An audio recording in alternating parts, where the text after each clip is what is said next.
그런데 계속적으로 인사 발표가 날 때마다 한 명의 이름이 계속 안 나오죠.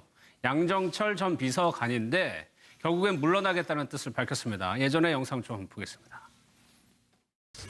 우리 시민표창 양비진 쌤의 양비. 그동안 오랜 세월 음지에서 일하면서 양지를 지향해 오던 분인데요. 예, 반갑습니다. 저는 양정철입니다.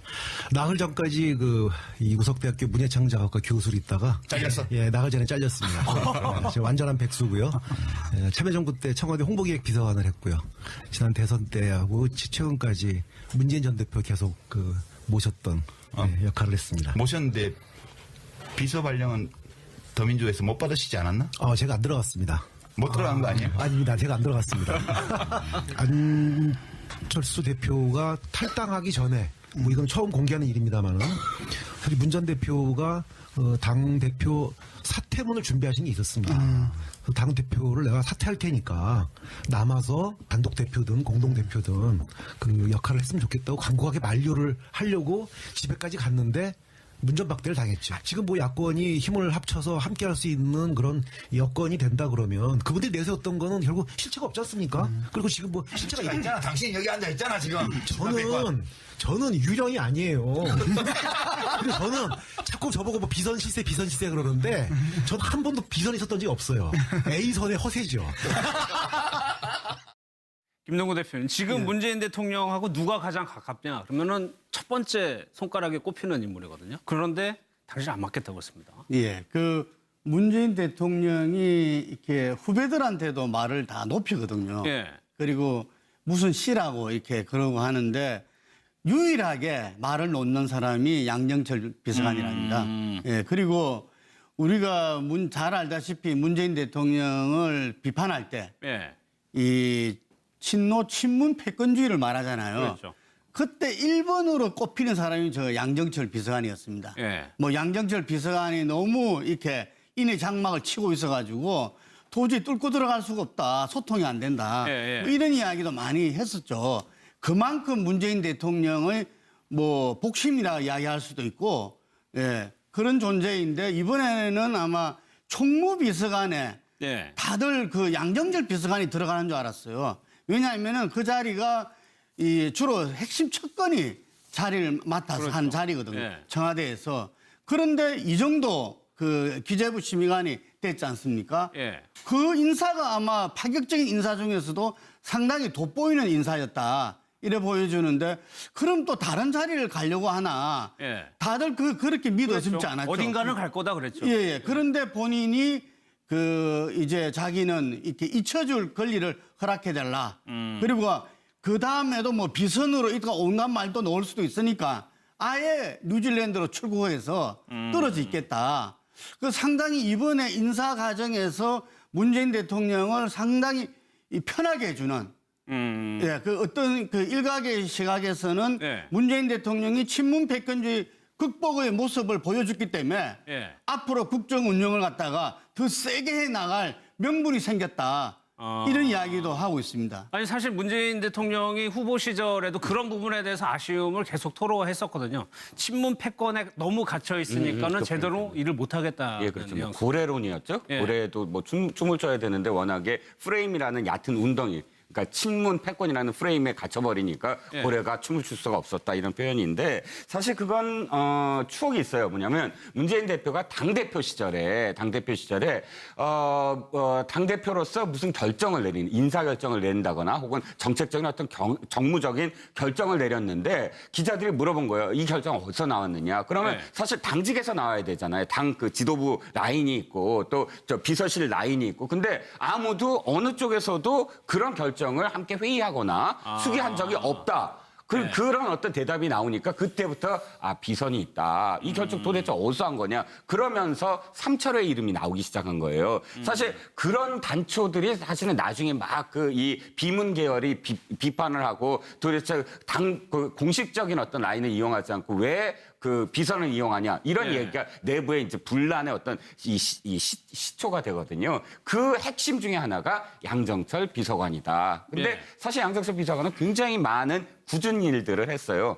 조응천 의원 아시죠? 조응천 의원이 사실은 박근혜 정부에서의 사람 아닙니까? 물론 이 내쳐졌지만 횟집을 할 때 어떤 사람이 찾아와서 거의 한 달간을 아무 말도 없이 똑같은 시간에 찾아서 그게 회 양정철 먹고 비서관이었죠. 밥 먹고 예. 그러고 그냥 가버리고 매일 그러니까 이 조응천 그 횟집 사장이 예. 한 번은 하실 말씀이 있으면 제발 하셔라. 그냥 이렇게 식사만 하지 마시고 그랬더니 내 이름이 양정철인데 하면서 문재인 대표 얘기를 한 거예요. 그러니까 이렇게 굳은 일을 마다않고 하는 사람이었다는 거죠. 예. 그러니까 참 쉽지 않은 결정을 본인도 한 거고 문재인 대통령도 한 겁니다. 동지적 관계라고 본인이 직접 얘기를 했음에도 불구하고 쓰지 않았다. 어쩌고 좀 의미 있는 것 같아요. 그렇죠. 어려운 시절 사실은 당대표도 그만두고 국회의원직도 내놓았을 때 예. 문재인 대통령이 그 어려운 상황을 지켰던 사람이 사실은 양정철 비서관이거든요. 예. 그렇기 때문에 양비라는 아주 편안한 애칭으로 언제든 부를 수 있는 그런 관계가 형성이 됐었고요.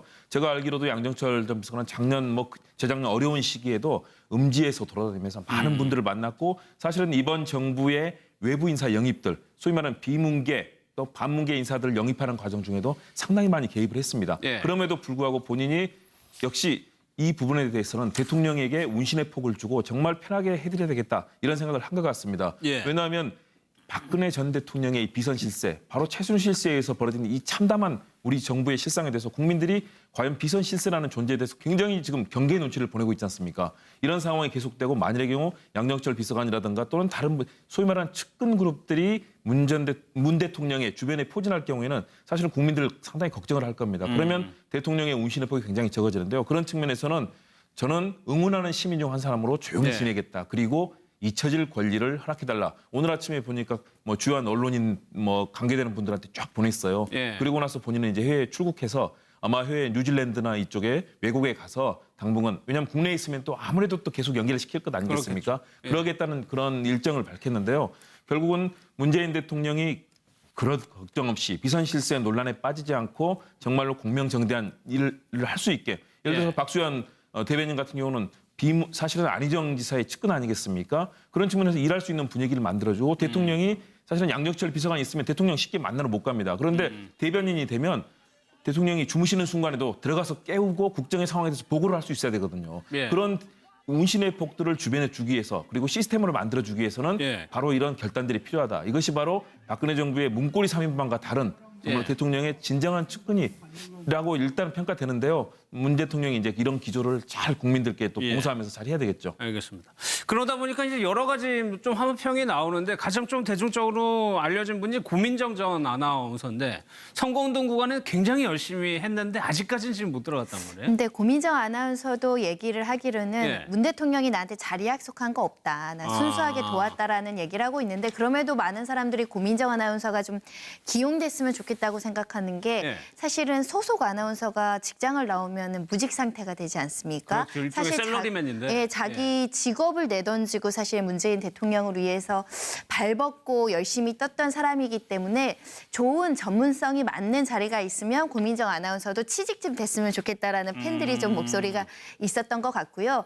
그런데 많은 요번에 이제 문재인 대통령 선거를 도왔던 많은 사람들의 공통적인 특징은 예. 아니 진짜 나는 이 정부가 잘했으면 좋겠다. 과거의 실수를 되풀이하지 않았으면 좋겠고 사심을 버리고 정말 공적인 어떤 희생정신 해줘야 의해서 내가 자리를 받으면 너무 기쁘겠지만 그 네. 자리를 받는 것 때문에 발목이 잡힌다거나 구설수에 오르는 것보다는 정말 문재인 대통령이 잘 됐으면 좋겠다라는 생각에서 내가 순수 자발적으로 봉사활동하는 마음을 가진 분들이 많더라고요. 예. 그런 측면에서 사실 지금 여기 경호원이요? 논란보다는 이슈가 됐던 네. 최영재 경호원도 자발적으로 봉사했다라는 것들이 또 언론에 알려졌죠. 스스로 돈 내고 방도 잡고 내 돈 쓰면서 일을 했다라는 소식들이 알려져서 오히려 이렇게 순수하게 도와줬던 분들이 예. 그러니까 정치적인 욕심이 없다라고 추정되지 않습니까? 이런 순수성이 있는 사람들이 와서 도울 부분이 있으면 중요한 자리에 가서 전문성을 발휘하면 좋겠다라는 희망들을 가지고 있습니다. 글쎄요. 깊은 내막에서 벌어지는 일이 언론에 공개가 안 돼서 그랬을 수도 있겠지만 아무튼 정권 초기에는 권력투쟁이 늘 일어나기 마련인데 농공행상을 두고 아직까지는 그런 양상이 표면으로 나오진 않고 있습니다. 그렇습니다. 고민정 아나운서가 왜 지금 사실 지금 기용에 대해서 이렇게 되냐면 예. 경희대 라인이에요. 아, 경희대 경희대 운동권. 출신인가요? 또 운동권 출신이거든요. 이 남편이 시인이에요. 예, 시인인데 사실상 두 사람 다 경희대 운동권 계보이기 때문에 또 문재인 대통령 경희대에서 유명한 운동권 학생 아니었습니까? 괜히 뭐 이 KBS에서 갑자기 좋은 직장 뛰쳐나와 갖고 그다음 바로 그 선거 캠프에 있다가 대변인 되면 경희대 라인 경 무슨 뭐 또 성시경 뭐 이런 이름의 또 구설에 바로 오를 수도 있으니까 스스로 나는 그런 거 필요 없다라고 이야기할 수도 있겠죠. 예. 그런데 이게 김동훈 대표 늘 정권이 시간이 지나다 보면 뭐 시청자분들도 그런 분들 계시겠지만 결국에는 어디 한 자리 하겠지 라고 될 수도 있지 않은가요? 예, 지금 그 1기 문재인 정부의 인선들이었고요. 예. 이 지내다 보면은 뭐 어느 정권이든지 위기가 찾아올 수도 있고 그래 되면 이제 2기 정부가 출범하지 않겠습니까? 네. 보통 어느 대통령이든지 2기 때는 친정 그 인사를 강화합니다. 그러니까 좀 더 자기랑 이렇게 함께하고 검증됐던 마음에 맞는 사람끼리 한번 이렇게 해나가는 경향들이 있거든요. 예. 그런데 저는 문재인 대통령은 좀 다를 거다 이렇게 봅니다. 아, 그렇습니까? 예, 이 본인이 어떤 굉장히 원칙을 지키는 어떤 그 리더십이고 이 친문 패권주의에 대해서는 본인이 굉장히 이렇게 못 견뎌했을 정도였다고 그럽니다. 예. 그런 부분들을 이제 이 최측근들이 잘 알기 때문에 예. 이번에 인선에 보면은 비서실장부터 시작해가지고 실제로 친문 인사 거의 없습니다. 그러니까 부속실에서 일정을 챙기는 정도가 같이 해왔던 사람들이지 나머지는 다 다른 데서 서울시에서 일을 한다든지 또 다른 캠프에서 일했던 사람들을 대탕평 대통합 차원에서 다 일으키고 있다. 네. 그리고 마침 지금 오늘 이렇게 그 원내대표 선거도 있었는데 또 비문인 그렇죠. 우은식 의원이 원내대표가 됐어요. 예. 저는 좋은 징조다 이래 보는데 아마 이런 기운들이 국민들한테 기대감을 주고 한번 이제 패권주의가 아니라 국민 전체를 위해서 국익을 위해서 일하는 대통령이 될 수 있겠다. 그런 기대감에서 70% 이상의 지지율이 나오지 않나 이래 봅니다. 알겠습니다.